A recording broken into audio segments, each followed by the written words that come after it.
Goeienaand, good evening, fellow South Africans and citizens of the world. And clearly, the elephant in the room is Eskom. Funny they both start with an E, isn't it? And let me tell you why. Well, Bloomberg have released 4 charts which just show how much trouble Eskom is in. And basically, the state-owned enterprise is bankrupt, thanks due to corruption and incompetence because of BEE, that nasty little word that keeps on popping up whenever we talk about South Africa imploding. South Africa's government is putting the final touches on a 230 billion rand, or US dollars $16.2 billion bailout package intended to get its debt-stricken state power utility back on track. Except it won't be enough. Eskom Holdings SOC Limited, which supplies about 95% of the electricity used in Africa's most industrialized economy, has more than 440 billion rand of debt, about 250 billion rand more than Chairman Jabu Mabuza says it can afford to service. The government aid, which will be dispensed over several years, will mostly be swallowed up by ongoing losses. Now, after this intro, what I'm going to be doing is I'm going to be playing you a video where one of the organizations which is tied up with Eskom, called OTA, they confirm that the whole operation is in chaos. And this guy goes on to say that most municipalities in South Africa today are bankrupt, they are mismanaged, and they are in a chaotic state. And you'll hear that in the video that's attached. That is BEE, Black Economic Empowerment in Action. That racist ANC policy. Anyway, let's continue with this story about Eskom. Eskom lost at least 25 billion rand in a year through March and isn't generating enough cash to service both its interest and debt repayments, even though it has secured rate increases of more than 500% since 2007, according to Anton Eberhard, a professor at the University of Cape Town who sits on a government task force advising on a rescue plan. Now, just on that issue, again in this video that you'll see attached, this fellow, he's obviously black privilege BEE for the position he's got, because he really doesn't know what he's talking about. But what he does say is that they have just increased electricity by over 10% in large parts of South Africa as part of this trying to bail out Eskom, which is not going to work. The utility, Eskom, which is due to release results next month, has endured years of mismanagement, massive cost overruns, corruption, and bloated wage bills. In addition to the rising operating costs, Eskom needs to invest billions of dollars in new capacity to meet rising demand and replace obsolete plants, while simultaneously spending huge sums on reducing its environmental footprint. Eskom is engaging with the government about the structure and timing of its proposed support, the utility said in an emailed response to questions. Here are the charts to show the extent of Eskom's problems. Let's have a look at those first. Okay, in this chart, what we see is Eskom expects its annual operating and maintenance costs to increase 17% over the next 5 years. The costs of fueling its mainly coal-fired plants will probably surge about 50% over the same period. Incredible.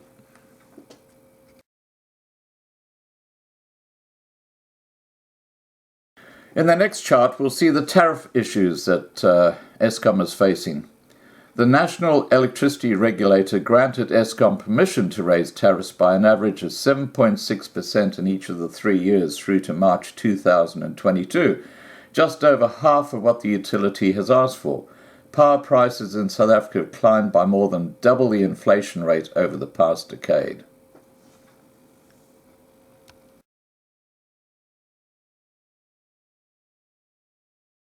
How about the number of extra staff which are not required in Eskom? Eskom employs about 48,600 people, up from 32,600 a decade ago.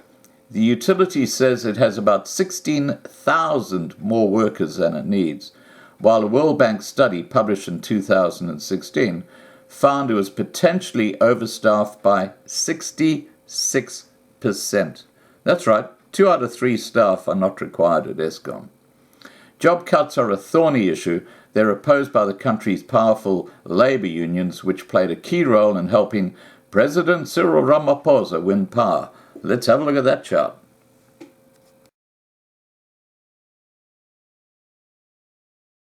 Here's another elephant in the room: excessive emissions. Eskom to spend less than needed to meet environmental standards by 2025. The utility says it would take 300 billion rand to comply with emission laws by 2025 at all of its coal-fired power plants, excluding 6 that it plans to decommission by 2030. But it has committed to spending just 63 billion rand, which is only 20% of the amount needed. Eskom will utilize comparatively less expensive equipment to reduce its emissions of particulate matter and nitrogen oxides, and won't install flue gas desulfurization units needed to reduce sulfur dioxide production, other than in the new 2 plants that are under construction. Now, this whole issue with pollution and Eskom is really raising its head. I have seen so many reports where the actual pollution that Eskom now creates is resulting in a large number of people dying in areas where they have got these power plants because of the excessive amount of that pollution. So there's a huge issue happening there. Here comes the chart about the pollution levels.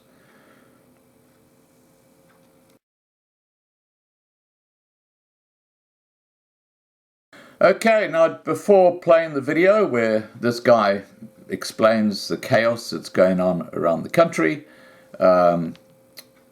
please remember to subscribe to be kept informed, ring the bell for the updates, and have a great evening. Some relief for motorists with the price of petrol dropping on Wednesday. However, residents in all municipalities won't have much to celebrate. The price of electricity, water and refuse collection will rise from today. For more on that, we're joined by OUTA's Energy Portfolio Manager, Ronald Chauke. Mr. Chauke, thank you very much for your time. So let's start with electricity. Yes. This tariff increase, it's not just for Joburg residents like you and myself. Is it a countrywide tariff increase? And what's your position as OUTA? Yeah, unfortunately, we have to bear these costs.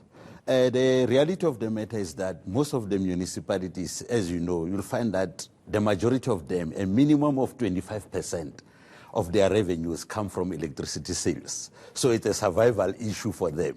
However, me and you as residents, it directly affects us as it hits us on the pockets. For instance, if ever me and you were using what we call 500 kilowatts or units of electricity, we will be paying an extra over and above the normal price that we were paying, an extra, let's say, 150 rand, over and above the normal. And then the next thing that is going to happen, unfortunately, is that many people who are supposed to benefit from what we call the 150 units, which the city of Joburg is giving us free basic electricity, they don't even know about it, they don't even access it. So that one, Koli, when you look at it, it compounds our problem of people not paying because they don't afford. Even those who are supposed to get into what we call the social relief program, they are not entering into the space because they don't have clear information about how they should go about it. Again, I ask the question, yes. What is your position, therefore, particularly on the issue of electricity?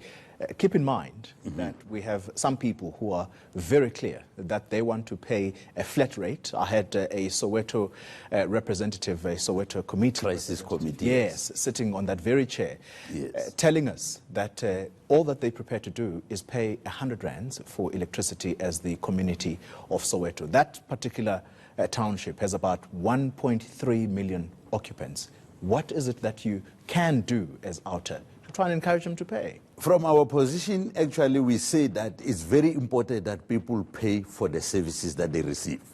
For instance, if we don't pay for electricity as users, the situation which we had with Eskom of rolling blackouts will continue, because it will mean that Eskom has to incur costs to produce electricity and be unable to receive money to be able to continue to produce and recover its costs. It's not wise for us to say that don't pay for electricity.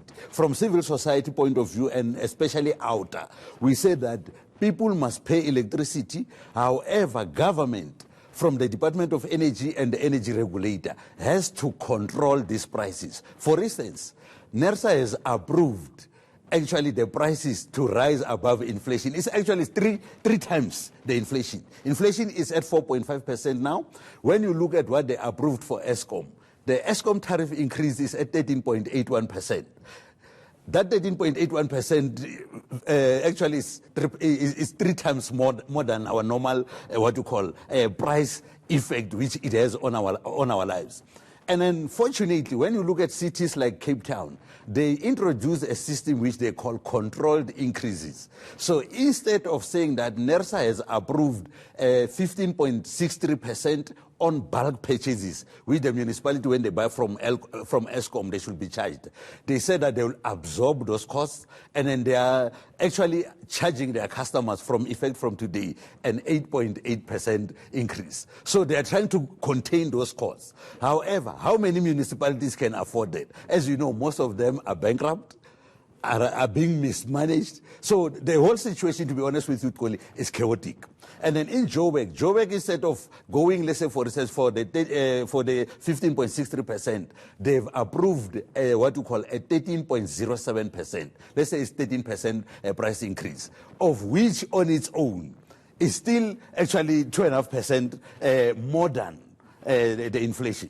In Johannesburg, there is an added pain for residents here because there is water and refuse removal tariff increase as well that comes into effect. That's correct. How much is that, and how are residents here to cope? No, usually on the water and electricity, you'll find that the addition which it will add into actually our living standard, burden, is likely to be 14%. Electricity will contribute basically, let's say, 7% to 8% of our total cost within the municipal environment. And then the other added burden, which is likely to be happening now, is that if you are staying in that nice house, we will call you that you are a little bit affluent, and you are consuming, let's say, 500 kilowatts or 500 units and above. It means that as a residential prepaid customer, you'll be paying an extra 200 rand per month on a surcharge only, excluding the 13%. So basically, if ever, let's say, your bill is 2,500, you can add an additional, let's say, for instance, up to 500. So that's how actually it will be rolling. So all in all, Koli, this whole thing, unfortunately, it brings us to what we call the electricity price setting in the country. Because when you look at the Eskom corruption problems, they are also filtering down into affecting us. Because if Eskom was properly run, it means that our pricing should be within the consumer price index, meaning that it should be within that range of 4.5%, not more than 10%, as now all prices as 15%. So we are paying for the mismanagement. And then the next other thing, unfortunately, that is happening, as we said, look at the Soweto debt. It is at 17 billion as we speak now. Well, that was actually last year. Yeah. The estimates of that by this year should be at about 20. It is compounding. You correctly pointed it out. Now we can say it is at 20 billion, and then the chances for us to collect it are becoming slimmer and slimmer. And then, unfortunately, when you look at residents with the high unemployment levels and all the other, socio-economic ills the country is facing, they end up saying that I rather not pay anything. If ever they come actually and disconnect me, I will illegally connect. So life will go on like that.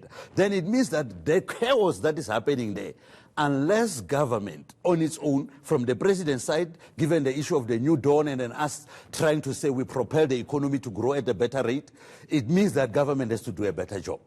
to create opportunities, while at the same time we empower our people to be in a position to have opportunities that will give them money to be able to start to pay for services. So it's a quite difficult situation which we are dealing with at the present moment. It's simply untenable. Thank you very much for your time, Ronald. You are welcome. He is with the organization Undoing Tax Abuse, and he is the Energy Portfolio Manager there.